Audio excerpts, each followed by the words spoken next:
Análise agora com John Wolfe e também à distância Luís Gomes. Boa noite aos dois e bem-vindos. John Wolfe, começo por si. Em menos de 24 horas, Donald Trump mudou a sua opinião. Ontem falava aqui em 20% de portagens de taxas naquilo que seria o Estreito de Hormuz. E fala agora em investimentos como troca. Que investimentos é que estamos aqui a falar? Boa noite. Ainda não percebemos bem como é que essa alquimia de transformação ocorreu ou vai ocorrer. Sabemos que há aqui uma contradição, digamos, formal e conceptual, que tem a ver com aquilo que Marco Rubio havia afirmado, que nenhum Estado poderia ter a soberania sobre o Estreito de Hormuz. O próprio Donald Trump também. E o próprio Donald Trump. Portanto, acabam por encontramos esta incongruência interna. Mas há outra dimensão também que tem a ver com o custo que iria implicar, para as pessoas terem noção, um petroleiro gigante iria pagar, em termos de taxas, perto de 27 milhões de dólares, ou seja, 25 milhões de euros apenas para cumprir essa obrigação fiscal, chamemos assim, sem contar com os custos decorrentes dos prémios de seguros publicados pela Hapag-Lloyd, que também iriam rondar nos 6, 7 milhões. Portanto, é uma situação que não nos deve surpreender. Nós já estamos habituados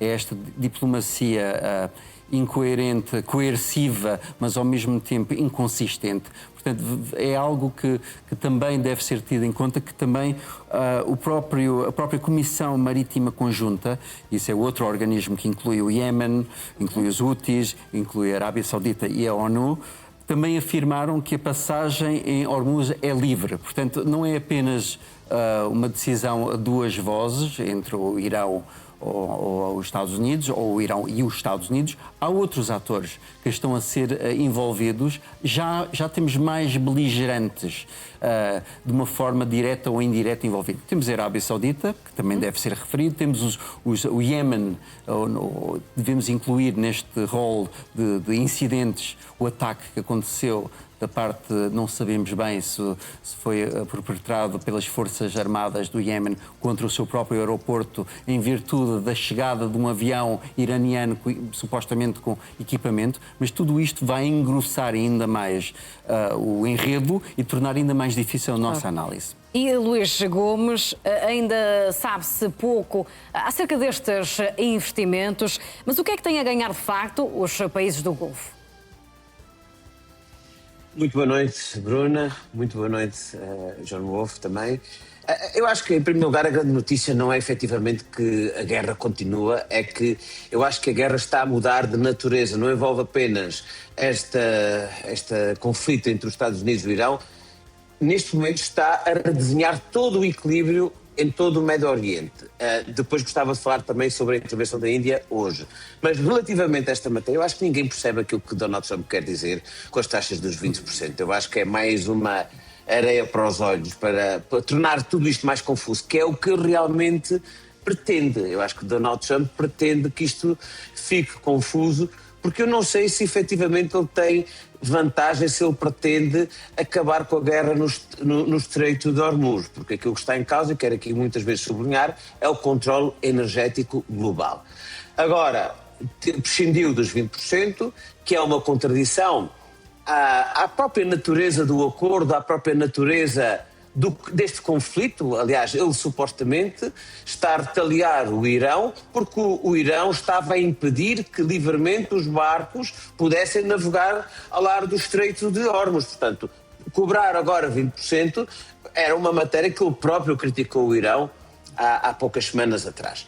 Eu acho que Donald Trump, neste momento, também é preciso nós termos a consciência de que temos do outro lado o Irão, que é um regime que não é nenhuma ditadura, que é um regime, eu costumo e quero muito enfatizar isso, por vezes esquecemos de tudo isto, é um regime que oprime as pessoas, que viola direitos, liberdades e garantias, e a verdade também é que foi o próprio Irão a violar o acordo que se celebrou há 3 semanas este acordo, todos nós aqui e noutros fóruns sabíamos que era débil e que era uma farsa, que jamais haveria condições políticas, militares e estratégicas para se poder cumprir. E John Wolf, enquanto as coisas se desviam para a questão do Estreito de Hormuz, o Irão prossegue a sua estratégia mais funda, ou nuclear?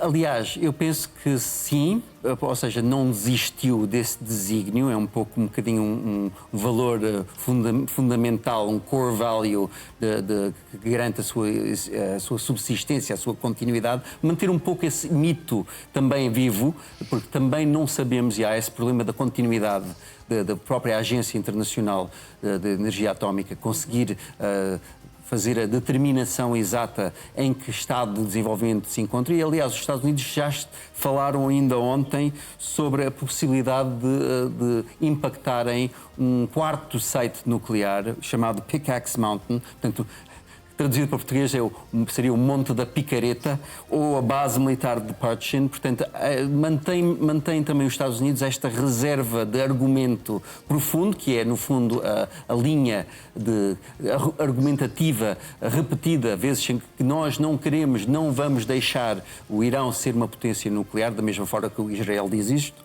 Portanto, temos aqui várias nuances que acabam por reforçar de um lado e de outro os argumentos. Acho que há aqui algo que também se reporta ao que diz o professor Luís Gomes, muito interessante, sobre os direitos humanos e os direitos fundamentais, a democracia, o respeito por a dignidade do ser humano e dos indivíduos, dos cidadãos no Irão. O memorando de entendimento, se fosse realmente equilibrado, deveria ter introduzido, ou poderia ter introduzido, essa cláusula, ou esse ponto. Portanto, não foi introduzido nessa balança comercial, deve haver de condições, de oportunidades, de concessões, de exigências, nada foi referido em relação aos direitos humanos. Algo que já foi também esquecido, e se pensarmos bem numa lógica global, quando se fala de negociações com a China, já nos esquecemos. Nem me recordo quando é que foi a última vez que, no âmbito negocial, mesmo na última visita que o Trump fez à China, não houve nenhuma menção, nem que fosse para a montra, para enfeitar a montra, a direitos humanos. E Luís Gomes, queria falar aqui da questão da Índia. Como é que se envolve neste conflito no Médio Oriente? Eu acho que é um novo facto. Eu atrevo-me até a dizer que é o facto do dia a China ter entrado neste conflito com palavras duras contra os ataques, até que provocaram a morte de um marinheiro indiano. Isto significa também o isolamento internacional do Irão, ter aumentado o isolamento internacional do Irão, até porque a China sempre foi muito prudente relativamente a este conflito, nunca teceu grandes comentários e até se referia que a Índia era um cliente privilegiado para o petróleo do Irão. Portanto, hoje esse elo quebrou-se definitivamente e é importante termos a noção clara que cerca de 16% dos marítimos da Marinha Mercante Mundial são indianos. Portanto, é a própria população da Índia que também está em causa e, portanto, não só as condições económicas que estão cada vez mais frágeis à Índia, que precisa de petróleo e está a comprar um petróleo cada vez mais caro, como também está em causa, digamos, a segurança regional desta área e, na verdade, eu acho que contribuiu claramente para o isolamento do Irão. No fundo, é importante termos a consciência clara e para terminar, que o que está hoje em causa não é só o controle do Estreito de Hormuz, é também quem vai definir o equilíbrio estratégico nesta região do globo, no Médio Oriente. Queria ainda ouvir-vos sobre o Dia da Bastilha, em França, que decorreu hoje, 14 de julho, esta terça-feira. Por que é que decidiu a França colocar a Ucrânia no centro das comemorações deste dia tão especial? Não sei exatamente precisar esse facto ou explicar a razão, mas há uma coisa interessante que devemos também relevar. A Bastilha não caiu pela força da multidão. Tem a ver com a alteração de um regime político. Sabemos que houve um escalabro em 1789, a Bastilha, não tanto por questões ideológicas, embora os direitos políticos tivessem ganho um relevo, tenham sido avançados, a Carta dos Direitos do Cidadão do Homem, por aí fora, mas o que acabou por determinar foi o colapso financeiro. E o que nós estamos a assistir em termos de comparação improvável ou exigente em relação ao que está acontecendo no Médio Oriente e no Irão e nos Estados Unidos, e o que se pode reportar à Bastilha e ao 17 de julho, ao 14 de julho de 1789, tem a ver com a ideia de mudança de regime, por um lado, e por outro lado também o colapso económico e financeiro expectável do Irão, da parte dos Estados Unidos, e portanto essa é uma questão que deve ser relevada. Houve há um autor que é o Piketty, Thomas Piketty, que fala sobre como a revolução muda os direitos políticos, mas que não teve um efeito surpreendente na alteração da desigualdade económica. No fundo, nós podemos argumentar que estamos aqui a assistir a uma tentativa de alteração da dinâmica, e tal como disse o professor Luís Gomes, em relação da própria dinâmica e estrutura de poder do próprio Médio Oriente e quem é que vai, no fundo, fazer a gestão, ou qual vai ser o poder que vai ser o garante de uma nova ordem, mas, por outro lado, temos que também reconhecer que esta desigualdade económica não foi endereçada no Irão, ou seja, o Irão também tem um problema de déficit económico e social, da sua própria textura, do seu povo, e os Estados Unidos, por seu lado, também está a alimentar os ingredientes que podem tender a uma revolução, uma queda de uma Bastilha. Portanto, no fundo, o Trump baralhou as mesmas cartas, mas mantém a mesma estrutura de poder com as mesmas consequências. E Luís Gomes, que mensagem pretende Emmanuel Macron enviar à Rússia e também aos aliados europeus com este desfile? Claro, há aqui muitas mensagens implícitas neste desfile. Sobretudo, o Dia da Bastilha deixou, efetivamente, de ser apenas uma celebração da Revolução Francesa, mas acabou por ser a demonstração de poder e um aviso também ao mundo em várias dimensões e em vários temas.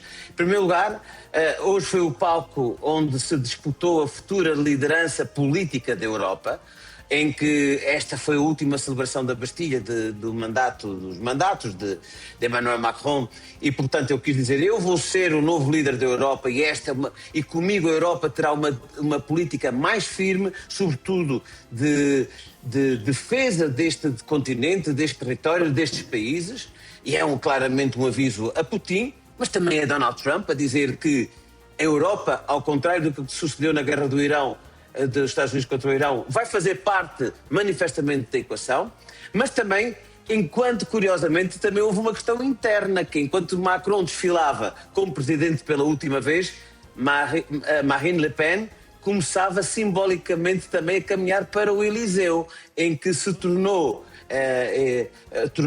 viável a possibilidade dela ser a candidata e, segundo as sondagens, com possibilidades de ganhar as próximas eleições presidenciais de 2027.